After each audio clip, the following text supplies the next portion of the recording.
হঠাৎ করে দাদা ফোন করে বললো যে গাড়ি ফেঁসে গেছে, তোকে আসতে হবে। আর তাই 3 জন বন্ধু মিলে আমরা চললাম সেই গাড়ি টানতে। আরে বাড়ির সামনে কেন নীল বোতল রাখা থাকে কিচ্ছু জানি না, তোমরা কমেন্ট করে জানাইও। এই করতে করতে আমরা চলে আসলাম যেখানে গাড়িটা ফাঁসে ওখানে। এখান থেকে আমাদেরকে যাইতে হবে হেঁটে হেঁটে। তাই উজ্জ্বল ভাই আমাদের সামনে সামনে যাচ্ছে। আরে জায়গাটা দেখো কী সুন্দর, ওর পাশে ট্রেন যাচ্ছে, এই পাশে খোলা মাঠ, কী সুন্দর। আর ওই যে দূরে হালকা হালকা দেখতে পাচ্ছ যে গাড়িটা, ওটাকে আমাদেরকে সবাই মিলে হেল্প করে উঠাতে হবে। আর এই মালটাকে কি বলবো, ঢেকিয়াসা ঘোরানো শুরু করে দিছে। আর জমির মাঝখান দিয়ে কি রোদ, আমরা যাচ্ছে হাইটেই করে আসে দেখলাম গাড়ির একটা চাকা গেছে। পাশে দাদা আনতেছিল বাস দিয়ে সাহায্য করতে করতে। উঠ উঠ উঠ উঠ উঠ উঠ উঠ গাইস হয়ে গেছে।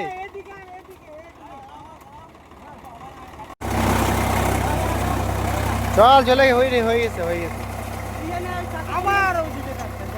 তো গাইস আমাদের গাড়িটা দেখলে যে গাড়িটা উঠে পড়ছে, এখন আমরা সোজা চলে যাব একটু ঠান্ডা হইতে।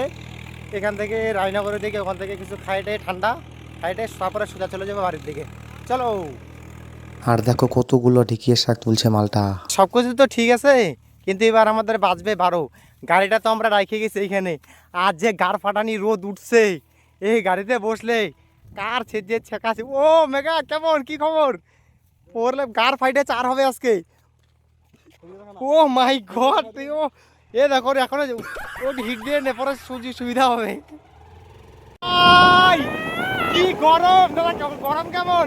ও থাকা যাচ্ছে না, মনে হচ্ছে আগুন ধরা দিছে কেউ।